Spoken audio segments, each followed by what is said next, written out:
Bonjour à toutes et à tous et merci d'être avec nous. Nouvelle semaine ensemble, c'est un plaisir de vous retrouver. Pénurie de carburant, toujours continuez à nous appeler au 0826 300 300. Comment faire le plein? Essence gasoil, à quel prix? Les prix ont monté. La ristourne gouvernementale de 30 centimes est prolongée jusqu'au 15 novembre et Total Énergie prolongera aussi sa remise de 20 centimes jusqu'au 15 novembre. Elisabeth Borne demande aux grévistes chez Total de respecter l'accord signé par les syndicats majoritaires et de ne pas bloquer le pays. Alors soutenez-vous les grévistes chez Total. Soutenez-vous les appels à la grève de demain. Vous nous dites, Elisabeth Borne a-t-elle raison ou pas? Grève illégitime ou légitime? La grève, qui seront les premières victimes? On en parle ce matin, 0826 300 300. Vous n'hésitez pas. Bien, recherche médecin. Vous avez vu ces panneaux à l'entrée de certaines communes, dans certaines régions, certaines villes, il n'y a pas assez de médecins généralistes et parfois de médecins spécialistes. Alors que faire? Doit-on obliger les médecins à s'installer dans les déserts médicaux? Nous ouvrirons le débat entre 11h et 12h en rappelant la loi actuelle et en cherchant des solutions avec tous nos invités. Déserts médicaux, vous témoignez 0826 300 300, vous êtes confronté à un désert médical, vous vivez dans un désert médical, racontez-nous.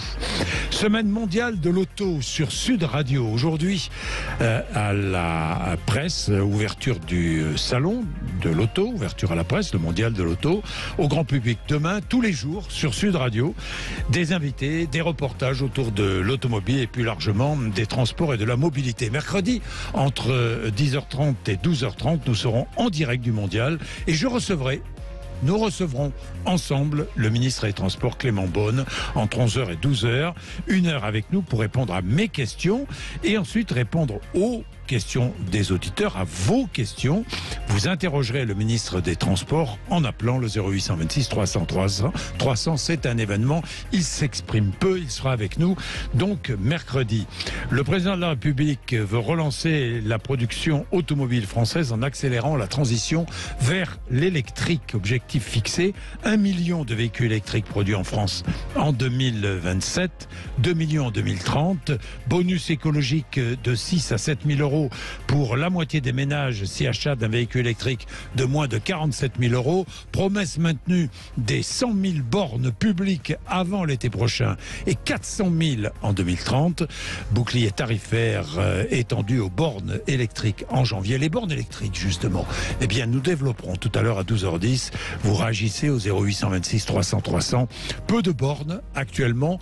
Combien coûte l'installation d'une borne? Que dit la loi pour les immeubles collectifs, etc., etc. 0826 300 300. Nous en parlerons tout à l'heure. Il est 10h33. Je commence tout de suite avec la pénurie de carburant. C'est la suite de la semaine dernière. Malheureusement, ça ne s'arrange pas. Francis Pousse, bonjour. Oui, bonjour. Vous êtes donc président de la branche station-service et énergie mobile du syndicat professionnel Mobiliance. Francis Pousse, nous faisons le point régulièrement avec vous. Où en est-on? Les stations-service qui manquent de carburant, en partie fermées, ouvertes pour l'essence ou simplement pour le gasoil. Où en est-on en France aujourd'hui, Francis Pousse? Ben écoutez, malheureusement, comme je l'annonçais déjà la semaine dernière, le retour à la normale ne sera malheureusement certainement pas pour cette semaine. Notre sondage de vendredi soir montrait qu'à l'époque, il y avait 49% de stations-service en difficulté. Et la situation, vous l'avez vu au niveau France, c'est aggravé dans le week-end. Et malheureusement, c'est logique puisque même si on a laissé rouler les chauffeurs routiers, oui. Ce week-end, oui. Ces chauffeurs routiers, ils ont toujours un droit, et c'est normal, à 48 heures de repos consécutifs, alors ça peut être en semaine, et que 6 heures de dépassement sur leurs heures habituelles. Donc ça n'a pas permis à beaucoup de rouler, et en plus ceux qui roulaient ce week-end vont donc avoir leur repos en semaine, et ce qui va nous manquer aussi. Bien évidemment, les gens ont continué à faire leur plein ce week-end, donc ça explique pourquoi la situation se dégrade ce matin. La situation se dégrade ce matin, ça va durer? Soyons clairs, disons les choses, Francis Pousse. Ça va durer. Oui, malheureusement, même si je suis là pour rassurer la population, on ne peut pas dire le contraire. Pour ces explications que je viens de vous donner, donc là, récemment, apparemment, des réquisitions ont été prises à Fezin, à côté de Lyon, pour débloquer un dépôt. Mais comme malheureusement on pouvait le craindre, la situation n'est pas encore claire. Tous les dépôts ne sont pas accessibles. Je pense essentiellement aux dépôts de raffinerie, ce qui veut dire que pendant ce temps-là, on ne réalimente pas d'une manière normale les 200 dépôts de France et encore moins les 11 000 stations-service du territoire. Voilà. La situation est réellement inquiétante. Inquiétante, je ne sais pas si c'est le bon mot. Dans tous les cas, elle est pénalisante pour beaucoup. Et d'ailleurs, vous êtes nombreux à témoigner. Je vais prendre Sabine, je vais prendre Claude dans un instant, Francis Pousse. Donc aujourd'hui, de nombreuses stations-service sont fermées, d'autres manquent de carburant. On peut ouvrir une ou deux pompes seulement. Comment ça se passe, Francis Pousse ? Oui, vous pouvez ouvrir les pompes ou les pistolets plutôt correspondant les pistolets, qui vous restent en cuve, jusqu'à temps de pas de plus en avoir. Donc ça, techniquement, c'est possible et c'est pour ça qu'on parle de pénurie partielle ou totale sur certaines carburants. Et l'organisation dans les stations, parce que il y a évidemment des métiers prioritaires, des véhicules prioritaires. L'organisation dans les stations et la tension autour des stations. Vous avez quelques remontées, quelques témoignages ? L'organisation est déjà très dure puisqu'en ce moment, beaucoup de grossistes, on va parler simple, n'ont plus de vue à 24 heures sur leur possibilité de livraison ou pas. Autrement dit, la station, elle ne sait que le soir, voire le matin, ce qu'elle va avoir ou pas dans la journée. Donc déjà, ça c'est anxiogène. Concernant les personnels prioritaires, c'est valable, la mise en place d'une ligne prioritaire ou d'une réquisition de station n'est valable que quand il y a un arrêté préfectoral. Or, sur tout le territoire, on n'a pas dans tous les départements un arrêté préfectoral. Ensuite, les professionnels que je représente, dont c'est le métier à l'année, je le rappelle, essaient de servir tant bien que mal leur prioritaire à eux. Moi, par exemple, j'en garde toujours pour la gendarmerie, les pompiers, parce qu'il faut être un peu...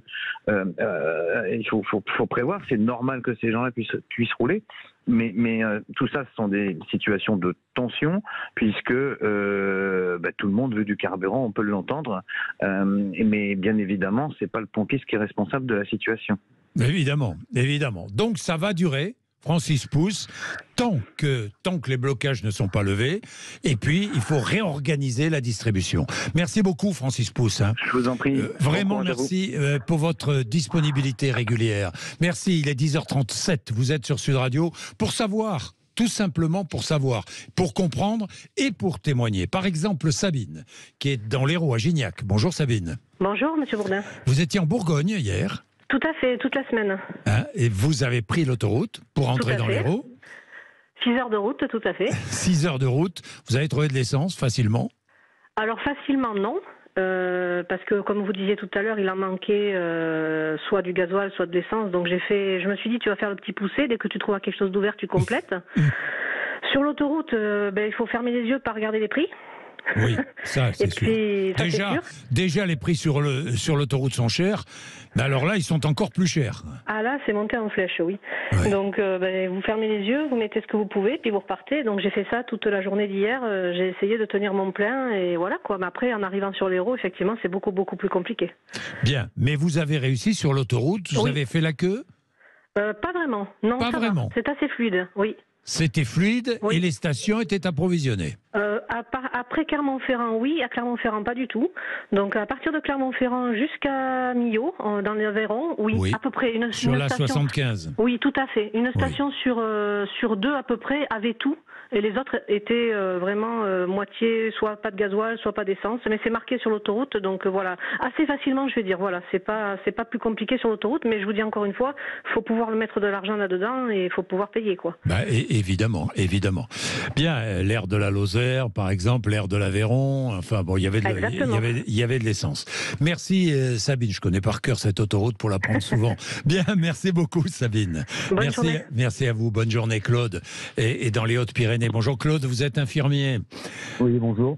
Bonjour, merci d'être avec nous. Que dites-vous ? Ben, moi, je dis qu'il faut que... Oula, je vous entends mal, Claude. C'est très sourd, mal, très très sourd. Vous savez ce que vous êtes sur une téléphone main libre là ou pas, non? Non, j'ai le téléphone à l'oreille. Vous avez le téléphone à l'oreille? Bon, c'est bon? Bon, c'est bon, apparemment. Alors, allez-y, Claude, qu'est-ce que vous vouliez dire? Donc voilà, moi, ce que je voulais dire, c'est qu'en fait, c'est normal. Il faut que la grève persiste, là. Les 7%, on ne sait pas ce qu'il y a derrière. Ils n'ont pas voulu entendre la CGT. C'est totalement inacceptable. Et ça, c'est... Alors, bien sûr que ça fait des dégâts tout autour. Et ça serait bien que ça fasse un début lorsqu'une entreprise fait du bénéfice. Il faut que ça soit réparti partout. Bon, je vous entends mal, Claude. C'est pas possible. Moi, je pense, Claude, je vous arrête, je vous entends mal. Je pense au confort de l'auditeur qui se trouve dans sa voiture ou chez lui ou à l'atelier et qui nous écoute et qui ne peut pas bien nous écouter. Et ça, c'est primordial, évidemment. Vous savez ce que nous allons faire? Nous allons vous rappeler, Claude. Ne vous inquiétez pas. Continuez à appeler 0826 300 300. Racontez-nous la situation, ce que vous vivez, la situation que vous avez croisée sur votre route. Vous nous dites. Et puis parlons de cette grève de demain à l'appel de la CGT et d'autres syndicats, grève générale. Je ne sais pas, soutenez-vous cette grève, soutenez-vous les appels à bloquer le pays. Vous nous dites, qui sont les victimes de cette grève? Nous allons parler des indépendants, parce que tout le monde parle des salariés, nous ne parlons jamais des indépendants. Bien, nous allons le faire sur Sud Radio. Dans un instant, il est 10h41, un peu de pub. Parlons avec vous de la situation sociale. Êtes-vous prêt à vous mettre en grève? Est-ce que vous le pouvez? Parce que c'est bien beau de se mettre en grève, d'avoir envie de faire la grève. Mais on ne peut pas, bien souvent, faire la grève. Donc, 0826 300 300. On en parle. Est-ce que cette grève est légitime?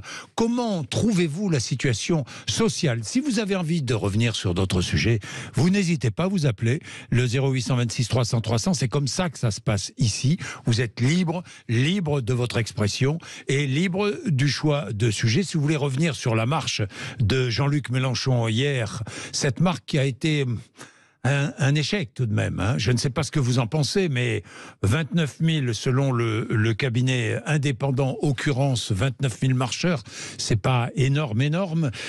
Allez-y, vous nous dites ce que vous en pensez. Vous pensez que c'est un succès. Si vous contestez ces chiffres, vous n'hésitez pas. Bien. Alors, nous allons parler des indépendants. Pourquoi? Bien parce qu'on parle beaucoup des salariés qui peuvent se mettre en grève, et notamment dans la fonction publique, mais je pense à toutes celles et ceux qui sont, par exemple, auto-entrepreneurs, qui travaillent seuls, qui travaillent pour eux-mêmes. Grégoire Leclerc, bonjour. Bonjour Jean-Jacques. Merci d'être avec nous. Vous êtes fondateur, président de la Fédération nationale des auto-entrepreneurs et micro-entrepreneurs. 2 millions de personnes à peu près en France, c'est cela? Oui, à peu près 1,9 million précisément qui sont vraiment actifs, c'est-à-dire qui travaillent voilà. Au quotidien dans leur entreprise. Voilà, qui travaillent sous ce statut d'auto-entrepreneur. Vous êtes co-auteur du livre Ubérisation, un ennemi qui vous veut du bien, avec un point d'interrogation bien sûr, aux éditions Duno. Grégoire Leclerc, on parle beaucoup de la situation sociale, on parle beaucoup de la fiche de salaire, de la fiche de paie. On parle beaucoup du coût de la vie, de l'augmentation du coût de la vie. Mais on en parle avec les syndicats, on en parle avec les salariés, on n'en parle jamais avec les auto-entrepreneurs. Vous vous sentez exclu? Alors, c'est vrai que c'est une bonne remarque. Je dois vous dire que depuis 2018-2019 et surtout depuis le Covid, la part d'indépendants dans ce pays ne cesse d'augmenter, ne cesse d'exploser.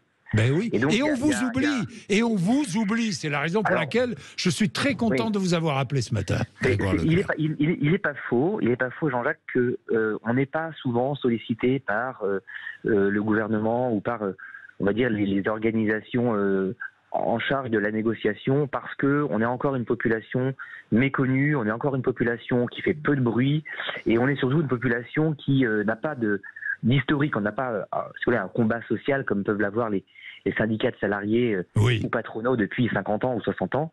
Et donc on a un peu de mal à se faire une place. Maintenant, il faut quand même reconnaître que à la Fédé, on est très déterminé et on est très solide aussi pour commencer à peser dans le débat public. Et je dois vous dire que malheureusement, depuis la fin du Covid, les autres entreprises se portent de plus en plus mal. On sort une enquête aujourd'hui, j'ai l'occasion d'en parler un petit peu avec vous, sur la façon dont les auto-entrepreneurs résistent à la crise. Ils résistent très mal. On a des baisses de chiffre d'affaires qui sont autour de moins 20% sur l'année 2022, alors qu'on pourrait dire le Covid est derrière nous. Donc le chiffre, je m'arrête sur ce chiffre, qui est un chiffre que dont nous prenons connaissance en exclusivité, moins 20% d'activité de chiffre d'affaires pour 2022 pour les auto-entrepreneurs. Oui, c'est exactement ça. Alors c'est un peu variable effectivement en fonction des secteurs, mais la baisse du chiffre d'affaires sur l'année 2022 va évoluer entre moins 18 et moins 20% selon les activités. Et malheureusement, dans la projection qu'ils font de 2023, parce qu'on leur a demandé de se projeter pour l'année prochaine, ils sont encore à moins 15. Donc ils vont prendre moins 15% pour 2023. Absolument. Donc vous imaginez un peu l'état des entreprises. Quand vous avez déjà pris moins 20, puis que vous reprenez encore moins 15, dans une période où les prix augmentent, où faire de l'essence devient compliqué, où remplir son frigo devient très coûteux, se retrouver avec des activités qui vont pas bien, qui sont un peu secouées par ces crises, oui. C'est pas très agréable. Voilà, c'est pas une bonne situation. Que demandez-vous et que faire? Est-ce que vous vous associez d'abord à tous ces mouvements sociaux? Alors, les auto-entrepreneurs sont dans leur immense majorité très peu concernés par des mouvements sociaux qui viendraient demander, par exemple, une hausse de salaire. Évidemment, ça nous parle pas. Bah évidemment. Quand les gens se battent dans la rue pour demander un SMIC à 1600, si vous voulez, l'auto-entrepreneur, il rigole quand la plupart d'entre eux sont à 800 ou 900 euros de résultat net à la fin du mois. Exactement. Voilà. Donc, c'est pas tellement le sujet. Et de toute façon, qui va nous les payer, les 1600 euros de SMIC, hein? On est seuls. On est nous-mêmes là pour générer notre propre revenu. Là où on attend de l'aide gouvernementale, c'est d'abord, comme il y a eu sur les chèques énergie, de maintenir un prix relativement faible pour remplir le réservoir. Parce que quand même, la plupart des auto-entrepreneurs sont en ruralité, ils se déplacent chez leurs clients, ils se déplacent sur les chantiers, on a beaucoup de services à la personne, on a beaucoup de gens qui ont besoin de rouler, et ça, c'est un véritable bémol par rapport à une activité économique qui se développe. Donc déjà, des aides, le maintien des aides pour rouler un peu moins cher. Exactement. En tout cas, le moins cher possible. Le moins cher possible. Ça, c'est la première chose. La deuxième chose qui était évidemment demandée, sur laquelle on a été en partie entendu, mais pas assez, c'est la baisse des charges. Oui. Aujourd'hui, on paye encore trop de charges, même par rapport aux autres formes d'entreprises. Les auto-entrepreneurs payent trop de charges. On a eu des baisses de charges, mais on n'a pas les 550 euros qu'Emmanuel Macron avait promis. Oui. On les a pas. On est plutôt à 250. Donc on voit bien qu'il y a quand même là-dessus aussi un déficit de traitement, ou comme vous disiez tout à l'heure, un manque d'écoute de la part des pouvoirs publics sur ce qu'est notre population. 250 euros de moins, c'est bien, mais 550, ça aurait été mieux. Et pour le coup, ça compte. Ça compte, c'est un auto-entrepreneur. Je comprends. Voilà. Donc là, il y a quand même deux choses qui pourraient être, à mon avis, améliorées l'année prochaine. On compte là-dessus. Bon, Grégoire Leclerc, on va prendre Nora, qui est auto-entrepreneur. Bonjour Nora. Oui, bonjour Monsieur Bourdin, bonjour Monsieur Leclerc, j'espère que vous m'entendez bien. Oui Nora, on vous entend bien, vous appelez de l'Essonne. Ça me fait plaisir de vous recevoir Nora sur l'antenne de Sud Radio. Eh bien écoutez, c'est partagé, merci beaucoup. Merci Nora. Vous êtes auto-entrepreneur. Alors, je l'ai été, je sais très bien quel est le problème, j'ai beaucoup d'auto-entrepreneurs, alors je l'ai été, je vous laisse continuer, vous alliez finir votre phrase. Désolée. Non, vous l'avez été, vous connaissez bien le sujet, vous dites, on nous oublie, nous les auto-entrepreneurs, vous l'avez été, vous ne l'êtes plus Nora ? Eh bien non, parce que j'ai été désenchantée par ce statut et on a vendu du rêve à des personnes qui voulaient plus d'indépendance, des créateurs, des gens qui voulaient tout simplement un mieux vivre, un mieux être. Mais c'est du rêve et c'est une grosse supercherie. Ça n'a été que la l'ubérisation du travail en fait. Mais il y a des auto-entrepreneurs qui aiment ce statut, Nora. Alors, aimer un statut et pouvoir en vivre, c'est deux choses bien distinctes. Oui, c'est sûr. On ne peut pas vivre, surtout aujourd'hui, et vu les crises, de l'auto-entreprise, ce n'est pas possible. Sachant aussi que du fait de cette ubérisation, vous travaillez souvent en freelance pour certains domaines, certains secteurs d'activité. Vous payez vos charges. Donc, la société vous emploie en freelance, une entreprise vous emploie, elle ne paye pas les charges, c'est vous qui les payez. Vous faites fructifier une activité vous ne pouvez pas prétendre à un salaire de retraite, parce que si on parle du problème des retraites, oui. Vous savez qu'un auto-entrepreneur, pour valider 4 trimestres de retraite, tout dépend de son chiffre d'affaires et surtout des cotisations payées chaque mois. Oui. Donc, en plus, les indemnités journalières de retraite des micro-entrepreneurs sont calculées aussi selon le chiffre d'affaires. Oui. Soit 50% de ce montant après abattement. Oui. Imaginez-vous, on ne peut pas avoir un avenir serein en tant qu'auto-entrepreneur. Ça a été du rêve et l'ubérisation de notre société. D'ailleurs, tout est ubérisé. Alors, Grégoire Leclerc, c'est peut-être du rêve, mais enfin, il y a de plus en plus d'auto-entrepreneurs. Est-ce du rêve, Grégoire Leclerc? Bon, alors on va peut-être pas, Jean-Jacques, on va peut-être pas rentrer dans un débat de le régime, mais non, ce que je peux quand même répondre très rapidement à Nora, c'est que d'abord, sur les 1,9 million d'auto-entrepreneurs, la plupart font quand même entre 800 et 1200 euros net de revenus par mois. Donc ça qui correspond en fait à un petit SMIC. Entre eux, il y en a quand même 44% qui vivent exclusivement de cette activité. Donc ils arrivent à atteindre des revenus qui leur permettent d'en vivre de manière digne, de manière correcte. On n'est pas sur des gens qui sont en précarité totale. Tout dépend du secteur d'activité quand même. Hein. Oui, évidemment. Bien sûr que dans l'artisanat, c'est plus facile que dans certains secteurs de services intellectuels, comme notamment le développement informatique, les services IT, c'est plus facile. Et ça dépend bien sûr des secteurs. Et troisièmement, on se bat, et ça c'est très important que je le dise, on se bat pour la retraite, pour que l'amélioration de notre retraite et la fiabilisation de notre retraite soient actées par ce gouvernement. À l'occasion de la réforme qui vient ou d'une prochaine discussion, on va devoir en parler. Bien. Eh ben, merci Nora. Merci Nora. Merci Grégoire Leclerc. Je suis très heureux de vous avoir eu pour parler des auto-entrepreneurs. Un petit peu. Pourquoi? Parce qu'on n'en parle jamais. Et parce que ce sont un peu les dindons de la farce. Pardonnez-moi cette expression, mais les oubliés. Les oubliés. Crise sociale en France. On parle beaucoup des salariés. Alors, continuons, évidemment, d'en parler. Vous voulez intervenir 0826 300 300. Il y a cette grève demain. Est-ce que vous allez faire grève ou pas? Est-ce que vous la trouvez légitime ou pas, cette grève? Est-ce que vous comprenez qu'on puisse avoir la volonté de bloquer le pays, comme annoncé par certains syndicats? Vous nous dites et vous appelez 0826 300 300. Nous allons parler des déserts médicaux entre 11h et midi. C'est un vaste sujet, les déserts médicaux. Il y a des solutions pour lutter contre ces déserts médicaux. Vous êtes vous-même dans un désert médical. Vous n'avez pas de médecin traitant peut-être. Alors appelez-nous 0826 300 300. Dites-nous, vous êtes peut-être étudiant en médecine et vous finissez vos études, vous ne savez pas vraiment où vous allez vous installer. Racontez-nous, faut-il obliger les médecins, les jeunes médecins à s'installer dans des déserts médicaux? Ce sont des questions que nous poserons et nous ouvrirons le débat entre 11h et midi. Vous êtes sur Sud Radio, merci vraiment d'être avec nous. Entre midi et midi et demi, nous parlerons des bornes électriques. Pourquoi? Parce que Emmanuel Macron veut encourager encore plus l'achat de voitures électriques. Il souhaite absolument que des millions de voitures électriques roulent dans les années et qui viennent. Oui, mais il faut des bornes pour rouler à l'électrique. Nous n'en avons pas suffisamment.